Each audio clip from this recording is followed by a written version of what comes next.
can't prove it. I respect that you said that. That's the first thing. Yeah. Now here's the thing. First thing you need to concede: can a belief without evidence be true? Yes, I've heard you say that as well. I've heard yes. Well, that's a question for you. The answer is yes. It is. The answer is yes. Of course it is. Are you the example you gave, Rob, is I can't go and prove that my mum is my mum. Yeah. But she's still my mum. No, I can prove it. I can do DNA. But without the DNA, she's I believe it. Without the DNA test, I'll give you an easy one on that. Yeah. I believe my wife is faithful to me. I don't believe she'll cheat on me. Okay. Can't prove it unless I follow 24/7. But it still could be true. It might. No. But I believe she would never. No. Right. Right. Believe. Right. But I don't have no proof. Yeah. Now, why? Because I have reasons to believe. So, for example, in a court of law, we have reasons to believe such and such a thing. So you can't prove it, but we have reasons for us to accept this to be true. Yeah? Yes. Right. So I have reasons to accept the existence of an uncaused cause of the universe. Right? Right. And the reasons are, whatever caused the universe needs to be uncaused, because then you have the problem of infinite regression. Whatever caused the universe needs to be uncaused. I don't understand that. Okay. Yeah. If the cause of the universe requires a cause, and that cause requires a cause, and that cause requires a cause, if we could continue going that way, then we have to have something uncaused to kickstart it all. That's the problem of infinite regression. And is there not a case for it always existed? Everything always existed. I know you've heard that one before. No, you can believe everything's always existed. I would ask for your reasons to believe that. Yes, but why would that be less valid than the? Well, I would ask for your reasons why you believe it's always existed. No, I'm just saying as a theory. I'm not saying that I do believe it. I'm saying what would. No, whoever made that claim. If they said to me, "I believe the universe always existed," I would say, "Why do you believe that?" Right. And then what was the point you were making about the uncaused cause thing? Right. So Stephen Hawking says this. Yeah. Stephen Hawking says there's an uncaused cause of the universe. Right now, you say we call it God of the gaps. Yes. Yeah? So we say that uncaused cause is God. All right? Atheists say that uncaused cause is energy. Yeah, they do energy of the gaps. Yeah? Your mate Sarah does that. All right. It's not my mate. Right. But that's just a belief. Yeah. So the first thing atheists, agnostics need to concede, you don't have the intellectual higher ground here. No. You don't have the logical higher ground here. Well, and you don't have the reasonable higher ground here either. I would say the agnostics are very honest because we're saying we don't know. We're not saying... No, you're only saying you don't know because the method you're using, which is science, is flawed. So you'll never know. Because if God is supernatural, you'll never know. So the question... So my question to you is, why are you using such a lame way to... That's the only way that humans... No, but that way can't detect God. How can you prove it can't detect God? Because science says so. Because it denies the supernatural. I kind of tend to think it doesn't, but yeah. No, science rejects. Science says everything has a natural explanation. Yes. Therefore, science can never detect God. Yeah. So why are you trying to use science to detect God?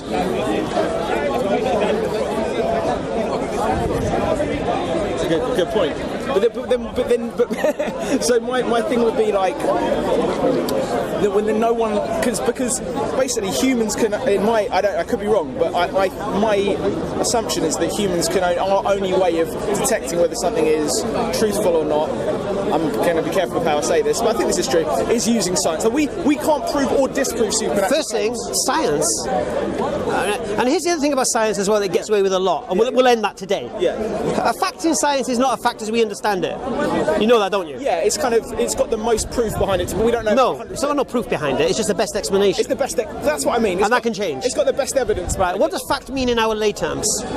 Undisputable. What does fact mean in our lay terms? Undisputable. Oh yeah, it means 100%. It means 100%. Undisputable. But that's a kind of heuristic. No. What it is, if you ask people, is that really a fact? And you boil it down. People say, well, it's the best argument. No. A fact in lay terms, when you say this is a fact, it's undisputable. That's a fact. when I say a fact, I use that as a term to mean... It's a fact Henry VIII... It's a fact Henry VIII beheaded Anne Boleyn. Yeah, I know what you're saying, yeah. It's undisputable. Yeah. It happened. I don't know if according to history. Yeah. All right. A fact in science is not the same. A fact in science is just the best explanation we have. I agree with that, yeah. Right. Yeah. And in reverse, a theory, in our terms, is, oh, well, it's an idea, could be this, could be that, right? But apparently in science it has a whole new special pleading. It means something else. No, theory in science now changes. So instead of being the theory that we, in our lay terms, we say, oh, well, it might be this, I've got an idea, it could be that, whatever. I have a theory that United are going to win the Premier League next season because Lukaku now is going to score more goals against the little teams at Old Trafford, for example. That's the theory I have. When you use the word theory in science, all of a sudden it takes on a whole new meaning.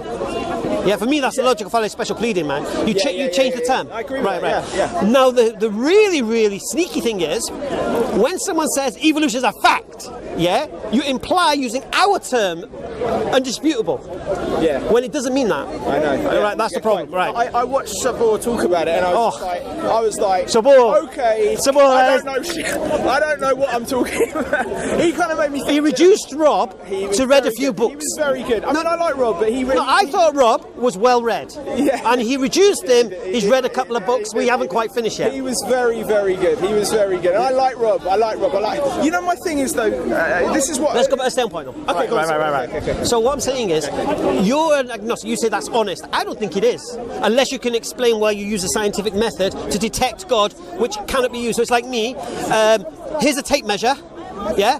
Tell me how much I weigh. I'm not even saying I know that the scientific scientific method can or can't detect that. No. But the scientific method is saying that. Yeah, but I'm not. You're assuming that I believe that. Oh, so what method are you using? I don't know. I'm just saying I don't know. No. What method are you using to detect God? I don't know. Why don't you believe in God? Because I don't. Because you haven't observed him, and it's a scientific method. Because I haven't observed him, or he hasn't come to me. Right. So anything convincing. Oh, right. Yeah. So what we have to do is this. You see, I believed in God before Islam. 2 years before, if I remember correctly. Yes. Sorry, and before that, I was agnostic. Yes. And before that, I was atheist. Yeah. Right. Yeah. So I believed in God without need of Islam. Yeah. I believed in God through my intellect, just questioning. It's true. Stephen Hawking says it. The universe has to be uncaused. So whatever caused the universe, either the universe has always existed, yes, or it began. Yes. Or it began to exist. If it's always existed, I'd like the reasons why you believe that. Because here's how you deal with belief now. Because I've had this question asked to me. I know I'm going to digress a little bit. People say to me, I believe in one less God than you. I don't believe in Thor, I don't believe in Zeus and this and that. Right, I've heard it many times. And on Facebook, that's the mantra in the atheist groups. Yeah? And I love it. Right? Because why? You're correct. All beliefs can't be true. So what did we say belief was? Acceptance of something to be true in the absence of evidence. Yeah? So if there's no evidence, then it's not proven, which means you must have another reason to believe it. Yeah? So for example, there's a Christian I'm going to deal with very, very soon. He believes the Bible's the word of God. Can't prove it's the word of God, but he believes it. Now my question to him is, for what reason do you believe it? He's going to say, it says so. And I'm going to say to him, where does it say so? Yes. And he's going to show me where it says so, and I'm going to show him that doesn't apply to the Bible. Once I've done that, if he still continues with this belief, it's now delusion. Because now he's believing something in spite of overwhelming evidence to the contrary. Yeah? Yeah. So if you want to call someone deluded, you need to show why they're deluded, right? So if someone has a belief, you challenge the reasons for that belief. Yeah? If you can challenge the reasons for that belief can be rejected. Fair enough? Yeah. All right. So I invite you to challenge my belief in a creator.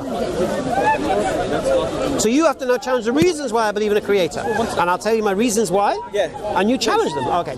I believe this universe couldn't create itself. I don't believe it's always existed. Yeah. I believe it required an organizer, an originator, and a designer. Just because of what we see within it. Yeah. I believe that this needs to be uncaused, otherwise it itself would require a cause, and I would look to that then instead of that. Yeah? And using Occam's razor, I don't need to do that. Yeah? We go straight to the... Occam's razor, we go to the simplest form. Yeah. So there's no way saying, oh, well, that cause, there was a God, and then a God created that God, and God created that God, and God created that God. No. See, my definition of a creator means it has to be uncaused. Yes. Yeah? If it's not uncaused, it's not my definition or understanding of a creator. Yeah? Yes. My definition of a creator needs to be all powerful. Yeah? If it's not all powerful, for me that can't be the one that created the whole universe. Yeah? All knowing, all aware. Yeah? Due to everything that exists, right? This is how then you take religions apart. So when someone says Hinduism and this and that the other, you're telling me God, just talk about Ganesh now, you know, the elephant god. Yes. You know, I think this is correct. I'm sure the Hindus will correct me. They lost their son's head, and they found an elephant head. They put the elephant head on it, and this, that, the other. Right? That's not God for me. That's God. You're out of here. Yeah. I can't concede that that is God. That's not my creator, so forget that. Christianity. God requires himself to come as a man to die for us so he can forgive us. No, that goes against my whole idea of a creator. Yeah? But I'm going to leave religion out of it. I'm going to just go stick to what I said, uncaused cause. So I believe this uncaused cause needs intelligence and needs conscious. Yeah? Once I have intelligence and consciousness, is that unreasonable or reasonable? It's reasonable. Right. It's reasonable. Then I would ask, is there a purpose for why he did it? Yeah? Next question, why? And then the next question would be, has this creator uncaused cause connected to us? Has he tried to contact us? Has he tried to guide us? Has he interacted with us? That would be my next question, logical question. Hence I went from atheism to agnosticism, to then challenging religion. Yeah? So you look to the religions that challenge, who claim connection to God. They claim connection to this uncaused cause. And if you look at, I mean, forget Buddhism and all, they're not even religions. How about Judaism? I was born Jewish. I'm not practicing. No. I was born Jewish. Okay. My brother's super religious. He lives in Israel, super religious. Right. Look. If you're Jewish, yeah. No. What I mean is, your mother needs to be a Jew, and it's a race of people. That's kind of, yeah. Yeah. So. And also, if we look at the claims made, we see prophets came after and such, and each prophet said someone's come after me and whatever. All right. So for me, Judaism was out of the window. My mother's not Jew. Yeah. And it looked kind of exclusive, like an exclusive club. I have no issue with that. If God chooses certain people. I mean, there's a thing going on at the moment that, about the Black Israelites. Have you come across this movement? I just seen. It's quite intriguing. Is it It's intriguing, man. And they might have a point. Really? Yeah. Really? Okay. Yeah, but that's not an issue for me. No, okay. Because I've got a friend, yeah, who's an Israelite, Black Israelite, yeah? Right, okay. But he's a Muslim. Yeah. Oh, right. So what he says is Israelites today should be Muslims to keep the covenant of God. Right, okay. So he believes they're on their covenant, yeah? But to keep that covenant, you need to be on the last messenger of God. Right. Yeah? It doesn't stop with the Bible. Yeah? Whereas the Hebrew Israelites at the moment, they're using the Bible as their history, and everything about that's for them. The revelations and the Son of Man coming, and we're all going to be, all the whites are going to be enslaved and all that business. Yeah. Anyway, that's their thing, right? But anyway, that's another point. So that, for me, that wasn't my way. Yeah. Then I look at Christianity. There's no practicality in Christianity. It's so, you know, how does a merciful God punish me for a crime I didn't commit? And the only way he can forgive me is that he himself will come in another form and die, so then he can forgive me. Because here's my thing, if I owe you £10 note, I owe you a tenner, and you come to me and say, you know what, I'm sending him, give him the tenner. He's going to pay the tenner for you. So you pay the tenner. Have you forgiven anything? Have I forgiven? Yeah. No. You take your payment. You take your tenner. Forgive me nothing. So I can't marry this mercy and justice and all this. And I don't even owe you a tenner. My dad owed you the tenner. So that's why it collapses for me. So the way I go after beliefs, I go after the reasons for the belief. The reasons for Christianity is the Bible. The Bible collapses under scrutiny. Yeah? But the Quran doesn't. And the teachings of the Quran doesn't. And I see things in the Quran that would not mean anything to anyone in the 6th century. Nothing. Right. That now makes sense. That makes sense. It can only make sense to us. Right. It can only make sense to us. If you speak to Arabs in the desert 600 years ago mentioning embryology, for example, and what? Why would you start talking about things like that? Yeah, it doesn't make any sense to me. Then I look at the practicalities of the teachings of Islam, the guidance of Islam. See, the way I look at it is this: what is religion? Religion is our Creator guiding His creation from danger they cannot comprehend, because He's allowed Satan, to approach us and deceive us as a mercy to Satan, because Satan asked for this respite to prove man wouldn't be grateful to him. So God has allowed this. So we have now on this earth an unseen enemy that's assaulting us daily. Yeah, and you've got no protection from it except God. You following? Or, no, I am. Right. I'm following. So God Go on. sends messengers to guide His creation. What did the people do? The messenger come, the people mock the messenger. For example, look at him building an ark. You know, I see for miles. Noah. Right. Yeah? Mocking him is what they do. Are we talking about the Quran now? Yeah, we're talking about the Quran now. Yeah, of course, Noah. Of course. I didn't know that. Okay, go right? So, all the messengers of God were mocked, ridiculed, until their miracle. Then the people believed. And for some it was too late. As people know it was too late. Alright. Moses was mocked until he went with the 10 plagues of Egypt. Yeah? So all of the prophets were mocked. So when Muhammad came, it was the same. Yeah? It was mocked. But the miracle of Muhammad was the Quran today. So you don't have an excuse today. Because I could say, I don't believe Jesus walked on water. I don't believe He did that. You only got this hearsay in this book, this corrupted book. Yeah? But the Quran is here. And it challenges you. You know, you're into science, isn't it? All right. You know how a scientific theory is proven, like Einstein did with relativity? Yes. What, falsification test? Yes. And you've said, I've heard you say falsification tests exist in the Quran. No. We're using the scientific method here, isn't it? Yes. All right. So the Quran gives you falsification tests. Has it been met? No. Why are you not accepting it? I haven't looked into it enough, is the honest truth. But you know what? I don't want to change the subject. No, I've got limited time, and I wanted to come along. No. And just say, but this is what I find very interesting. Is as I said, I'm watching hours and hours of these Speakers Corner videos, and what's coming back to me is how are they conducting themselves. That's what all this stuff's coming out of people's mouth. I'm thinking, who's the person with the most patient? I don't know, like who seems the most moral in this moment. Now I know that's subjective, but that to me is more powerful than the words that are coming out of their mouth. How are they acting? I see you and I'm like, he's patient, he's very patient, he's very, you have to be here. Very patient, good-humoured, good-natured, generosity of spirit. And then, and I'm just thinking all of the words, and I'm not discrediting your words, I'm just saying, that seems to be more important to me. How's one conducting themselves in the world? Yeah, no. And I really, and I respect. It's like I said to you, isn't it? I don't know what they've heard or read or seen. Yes. I don't know what's got them upset. I don't know if their sister was abused by a Muslim. I don't know.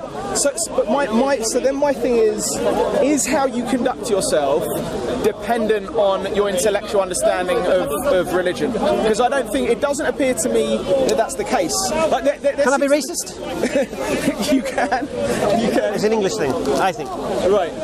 I think most English people, we are just the way we are. Arabs are very hot. Yes. Yeah, as are Asians. As you know, when they burn the Quran, they're rioting in the streets and stuff like that. You know, me burning the Quran, alhamdulillah, because that's the only way we can get rid of the Quran is by burning it. Better for them to burn it. You still have the option of being impatient when someone's being intentionally being inflammatory. No, but here's the difference as well. You see, you can't take the burn off. You're choosing to not react. You're choosing to be kind of good-natured. You're choosing that. You can't just say, oh, it's just because how I was born. Like, no. You can't take the burden off your shoulders and take the burden off their shoulders as well and say, oh, it's just their culture and how they're born. So it might be an element of it, but I think there's an element of it that your choice. You've chosen to act in a more moral way. Look, I'm here to what? Establish the truth. And in the face of truth, falsehood will perish, lies will perish. All right. And this is, no one's got anything here to challenge Islam. They've been trying. They got nothing. They'll come with things about the age of Aisha and how they'll come about all sorts of things. None of them have got nothing. Yeah? And I'm still waiting for somebody to come. Yeah. One guy came today, Irish boy. Yeah, nice boy. Asking a question that's completely, you know, how can God be all sorts of self-sufficient and yet all merciful when there was nothing to be merciful to? He couldn't understand the point that you can have the capacity to have mercy even though you've not used it because you've got nothing to give mercy to. You understand? Yeah. And he thought that he had some kind of victory. It's quite amazing. No, but what I'm saying to you is this. So I have this thing, people are people. People will do what people will do. Yeah? And I'm not joking when I say to you, when someone comes to me and says, your prophet was a paedophile, huh? I think, oh, they've read that article, they've heard that speech. Fair enough, let me correct them. Yeah? That's it. Come as aggressive and as angry as you like. Why do you believe that? I always question why you believe that. Yeah? Because I'm interested in people as well. Because look, I've said this many times and I'll say it again. I never lose in this park. I win or I learn. I love that. Yeah. No, it's bang on, man. It's bang on. Yeah? And even what the Irish boy came with, there will be an answer that one of our philosophical Imam Ghazali or something would have come up with an answer to that. You know, like you've heard the question, can Allah create a stone so heavy he can't lift it, for example? Oh, he's not all powerful then, or he can't create anything. You understand? Right. It's a stupid question. So they don't realise that question's stupid, and then when you don't answer a stupid question, they think you've not answered their question. Right. Do you understand? Yes. I think, and I'm going to leave it at it. I think my interest is, I think how one conducts themselves in the world, their values and principles, it is more important than their intellectual understanding of the world. I think someone could be intellectually fantastic and treat their neighbour like shit, excuse my language, and not love their parents and whatever the things that you don't like, you know, promote gambling and all of that stuff. And I think that I would take the person who conducts themselves well in the world every time, and I'd back them, and I'd say that they were the better person over the person. But then you have to be very, very careful as well, because there's some very slick speakers in this world. There's some snake oil salesmen. Yeah? You just judge, but forget their words. You judge them. I'm saying judge them by their actions. No, but they will deceive you with their actions. There's some sweet speakers, sweet talkers. Be careful of sweet talkers, man. This is why, you know why you see it with me? Challenge what I say. Yeah, I always say this. Play the ball, not the man. Yeah? Don't challenge, don't think, oh, he conducts himself nice and he's got calm. That might just be my nature. I might just be a composed person. Yeah, I can show you a Christian who's more composed than I, and he doesn't get flustered at all, and you must have seen him. Very monotonous. A guy wearing a leather jacket. Anyway. But listen to what I'm saying, bro. Challenge that. Okay. And when you can't, surrender. That's what I did. Right. Because when I realised, I fought against Islam for 2 years. I challenged it. I challenged all of it. And in the end, I just surrender. And you know what? And I've said this many times, and I'll say it again. There is no superior way of life than Islam. Nothing you can bring. I challenge you. Bring me a way of life better than Islam. Whether it's Christianity, whether it's Judaism, whether it's secular liberalism, whatever you want to bring. And I'll show you the flaws in it. Right. Yeah? You want to bring me democracy? I'll show you corruption. Yes. Oh, yeah. Yeah? There's flaws. Bring as you like. Bring me feminism? Yeah, well, no. I won't bring you that. No, but bring me away. Not third wave. Bring me Christianity? Yeah. There is no law. Yeah. Jesus died for your sins, mate. Yeah? I'm gonna really nice chatting, man. I'm really nice to meet you. I've watched yourself, hours on YouTube. So Alhamdulillah. Nice to meet you. What's your name? James. I'll see you. Don't be a stranger. I'm going to be back on the 20th. Please come. Okay, wicked. Nice. Reflect on what I said, though. Reflect on what I said. I need to digest it and think about it, definitely. Yeah, but don't be afraid to accept the truth if it is the truth. Okay. Or you believe it to be the truth. Right, got you. Okay. Yeah? Thanks. James? Thank you. Take care, my friend. You don't mind if I just do a hatchet job on you now, do you? Alright, I'm joking. Well, that was a nice discussion. James watching the YouTube videos, he's watching me debating Rob and Sarah and all that, and what he said resonated, and it's very, very true. And I tell Muslims this all the time: do not react emotionally, especially here in the park, because people are going to come here with all sorts of wild claims and all sorts of wild beliefs. Yeah, they're going to say horrible things about the Prophet Muhammad that they've read on the Google or read on the internet, or somebody told them, or they've seen on a video or watched on YouTube. Always remember the example of the Prophet Muhammad. I'm going to remind you, I said it here, but I'll say it again. When the Bedouin Arab came into the mosque and urinated, and his companions wanted to react emotionally, what did he do? He knows no better. And then he sat with him and he spoke with him. And then the Bedouin Arab eventually embraced Islam. This is how we should be. You know, you never know the person you're speaking to who is a hater of Islam. You don't know why he hates Islam. Yeah? Like I said, I use an example. Maybe his sister may have been abused by a Muslim and he has this issue with Muslims. Who knows? You know, I'll give you... This is to all the Islamic haters now. I'm going to give it to you. I'm going to give you two names who hated Islam more than you guys. Daniel Strijk and Arnoud van Doorn. Arnoud van Doorn from Geert Wilders' party hated Islam. Daniel Strijk, he was the one who called for the referendum in Switzerland to have minarets banned, and that ban is in place. Okay, these guys hated Islam more than you guys. Today they're my brothers in Islam, alhamdulillah. So there's something for all of you. Yeah, be careful of what you read. Question everything, inshallah.